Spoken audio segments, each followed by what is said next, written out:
ఓం సాయిరామ్. ఈరోజు లైవ్లో ప్రత్యక్షంగా మనం చక్కగా సాయినాథుని ద్వారకామాయ దర్శనం చేసుకుంటూ ఉన్నామండి. నిజంగా కోటి జన్మల అదృష్టం కదా. అంటే అశాంతితో ఉన్న నా బిడ్డలు నా దర్శనం కలిగితే అంటే చాలు. మరి ఒక జగద్రక్షక ఓ సాయినాథ, నీ రూపం చూస్తూ ఉన్నప్పుడు అపురూపమైనటువంటి అద్వితీయమైన రూపునివగా చెప్పగా వింటిని.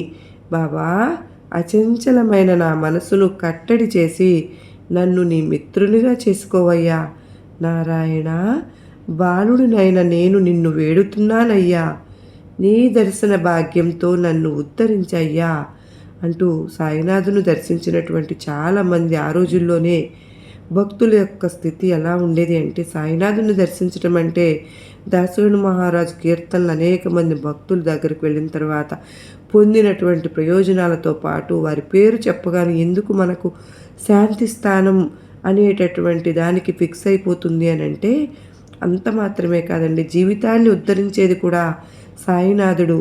బాబా యొక్క రూపాన్ని, బాబా వారి పేరు వినగానే మనకు ఊహించుకునేటటువంటి చాలామంది ఏ ఆరాధ్య దైవమైనను ఆరాధిస్తున్నారు. ఆ రూపాలు రాములు వారైనా సరే, సాయిబాబా వారి పేరు చెప్పగానే ఇక్కడ ఎంత అద్భుతంగా అంటే, సగటు భక్తుడి మానసికమైనటువంటి భావన అశాంతితో జీవుడు నా దర్శనం చేసుకోగలిగితే ఈ రోజున అనేక మంది బాబాను దర్శించుకుంటూ ఉన్నాం.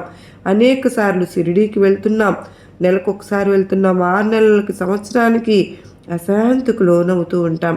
అశాంతికి లోనైనప్పుడు జీవుడు ఎటువైపు పరిగెడుతున్నారండి? అరణ్యాల వైపు పరిగెడుతున్నారు, లేకపోతే ఏదో మంత్రం వైపు, తంత్రం వైపు వెళ్తున్నారు. ఆశ్రయించినటువంటి మనం సాయినాథుణ్ణి షిరిడీకి పరిగెడుతున్నాం, షిరిడీకి వెళ్తున్నాం, లేకపోతే మనకు ఎక్కడైతే శాంతి కలుగుతుందో అక్కడికి వెళ్తూ ఉన్నాం కదా. ఎందుకు అంటే ఒక్క దర్శనం చేతనే జీవుడు శాంతిని పొందుతాడు. ఓ జగద్రక్షక, నీ రూపము చూడకున్నను అపురూపమైన అద్వితీయమైన రూపుడవని చెప్పగా వింటిని అంటూ ఆ రోజుల్లో చోల్కర్ అండి చూశాడా సాయినాథుని రూపాన్ని పూర్తి ఒక చిన్న ఫోటో.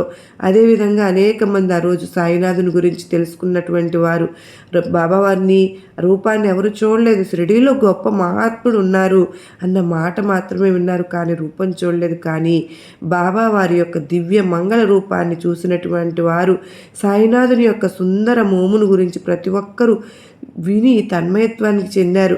అందుకనే మాట సాయి